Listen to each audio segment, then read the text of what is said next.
Hey, hello. Well, here we are again. Hi, my small family. My family from Holland, my family from the UK, United States. I'm so honored that you're here again because you could have decided to do something else and not listening to this, but you want to be certain about what you can do for your child and not wasting any time.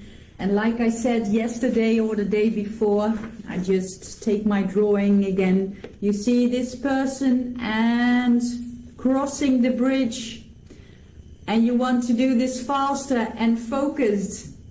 And all the things I encountered in my path on being anxious and stressed out and helping other moms who had this path as well. I'll show you this way, but we have to know the basics. So everything is going to be all right. Just pay attention, and I'm going to teach you some more today. Because today, and I look at my notes, what causes anxiety and tension? And that might be clear to you, but not everyone knows all the diversities that are involved in anxiety.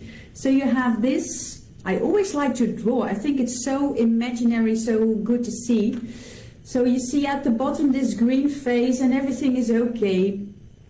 And then you see the orange, and orange is okay, there is tension. I don't feel that good. And at the top you see, ooh, stressed out, anxiety. And when there are more things that can cause tension, you get overwhelmed and anxious more easy, and it occurs often, more often. So that was what I wanted to show to you, because our children have so many things they are wondering about. You have this child that is really okay, but you have these children, okay, this one.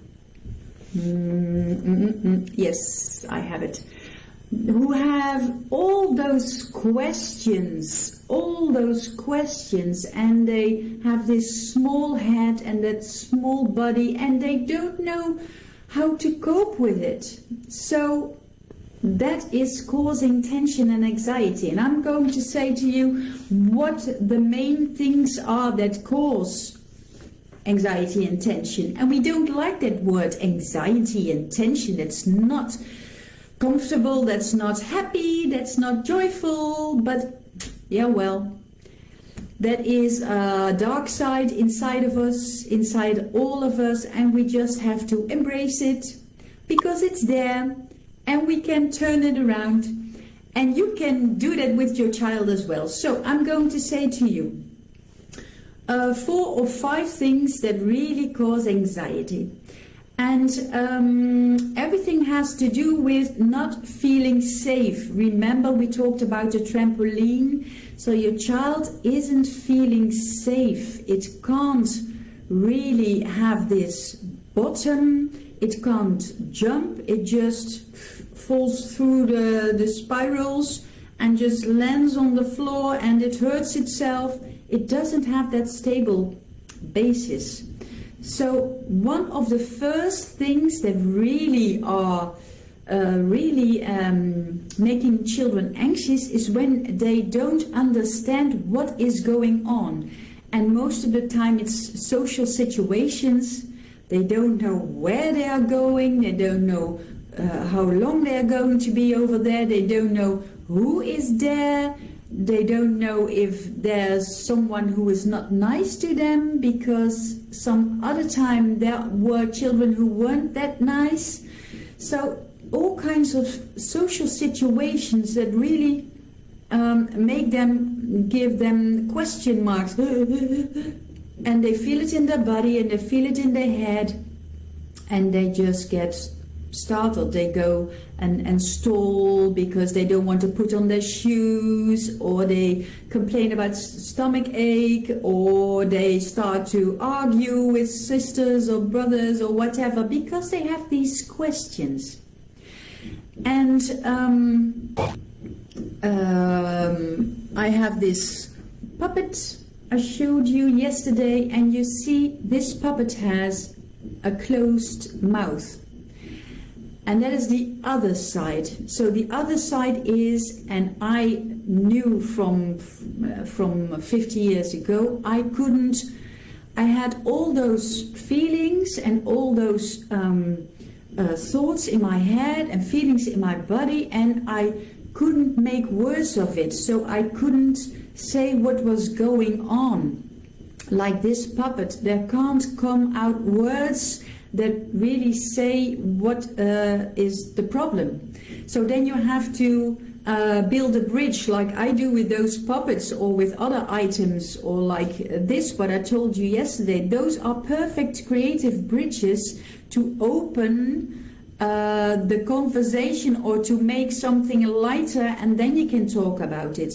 So this is a very common thing that children can't express what is going on. And a very important one is when there are too much changes. So for instance, when they have to change classroom, they go to the next year in their school and they have another teacher, or they have a different chair in another classroom and a different place, and that can cause children to feel not good. And there are children who have this problem for months because it doesn't feel comfortable. They don't adapt that soon, that quick, as you think, okay, well, you went to school already 6 days or 5 days at a row, so the start is made, and okay, this is a fresh new school year, or somewhere else at the sports club or whatever. When there is something different, when there's another teacher, another child, another position, then it feels not comfortable at all. But that is a small one. When there is someone who died and they can't understand what was going on and why, and I used to do this with this uncle and now I can't do this anymore. So who is going to do this with me again? And they feel a lot because people say, they try to make a happy face and not cry all the time, but they feel it. Those children from the age from 0 to 10 who have been born who have been born from 2010 onwards till now, they are so much more sensitive. They feel everything, but they can't connect. They don't know what is going on. So they feel that you are sad, and they don't want to ask you what is in their head. They don't find the words, and if they find the words, they don't know if it is allowed to speak about it, because they feel there is something going on. So then they absorb that problem, and it gets worse and worse, because if something is added to it, like a new classroom, or perhaps if they have to go to the shop for you, and all the products are moved in that lane, and they don't know how to ask it or can't find it, and they run back towards home, then this can cause a pile of anxiety, tension, and that makes your child not feeling well, and that's not what you want. So those are unexpected things. Or perhaps they just want to know what is going on. They can't switch that well because they don't have this sense of time. They don't have this program inside of their head like we have, moms, because we know everything, and we switch and we shuffle and we do, okay, now I'm going to do this and that, and your child can't understand it, has a very low pace in those kind of things, and you think, what is going on? I don't know what you want from me. And then they're going to have show you all kinds of behavior that you ache for because your child is perhaps very silent and sad, or perhaps is kicking around and screaming and I don't want this and that. So that is what we are going to talk about next week. But this, everything that they don't adapt to what we think in our head and what we feel, and all kinds of alternations and events, they don't know what is going on. So perhaps a dog that comes into their life and it's barking, okay, that's not nice. So they don't want to go outside anymore. Or when they startle from a spider, it's so quick and they can't see what is the solution, and they try to come to you, but it's too fast, it's too big, and they don't feel secure in themselves. So I'm going to teach you everything next week about feeling safe and secure within your child's self. And I'm looking at my paper again. There is always a combination about, sometimes there is a social situation, sometimes they startle from something.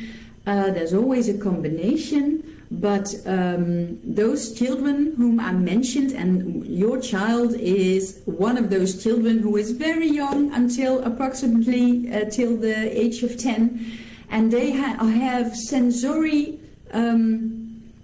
stimuli, impulses that are very, very refined or not working at all. So everything they see, everything they hear, everything they taste, everything they smell, the way their body moves, everything that touches their skin, those are things that perhaps when you have your period and someone says boo, I mentioned it the other day, then you get crying in an instant. That's because you're sensitive as well during those days. Well, your child has all kinds of sensory impulses that are really, really very strong and absorb all the energy inside.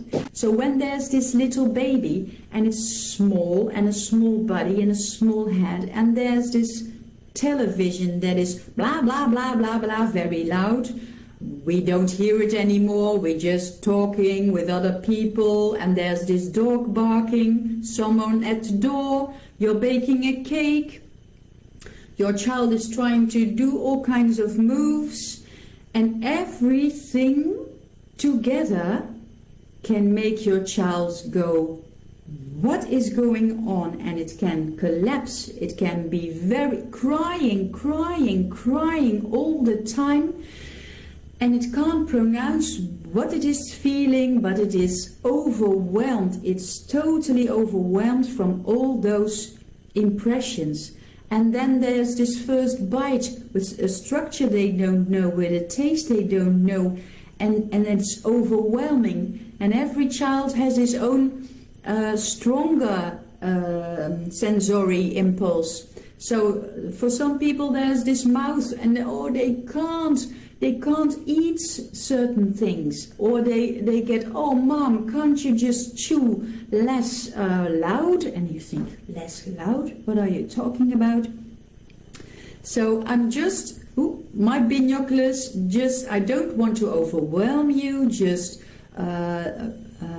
look at this video again, listen to it, just pay attention and just ask your child, perhaps if its sensory impulses are strong, if you say, is it too loud, this music? And you can do thumbs up, is okay, this is it's not bothering me, and down is, this too much noise. So this is always one that you don't have to say anything, your child doesn't have to say anything. You can do this very, very easy, nice and easy.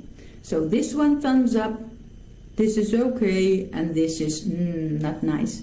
And you can do it with the taste, and you can do that with smells, and you can do that with touching with clothes. Oh, there are so many children who loathe certain fabric. Oh, they hate it because it makes them overwhelmed, and when they are overwhelmed, they can't hear you, and you're mad at your child because you don't listen. Your child doesn't listen, but it's actually not his fault because it's totally overwhelmed by what he feels, sees and does. So these children are children who are very sensitive. I know children who can't drink water because it tastes so funny, like metal, like chloride, like all kinds of things. They can sense it, they can taste it, and you think, I don't taste anything, and they get really sick, and then you think, oh, spoiled brat. No, they can taste it. So just examine it. That's all I want to ask from you. That's the only thing. So I'm looking forward to see you tomorrow. That was the assignment. Just, examine it. What you heard from me today, the 4 situations, and just ask your child, do you feel this different? And just say, okay, I learned this from someone I know on YouTube or on Facebook. This, or this, and we're going to talk about it if you like it or not. I'm investigating this. So do this, and it's very nice. So I'll see you tomorrow. Bye-bye.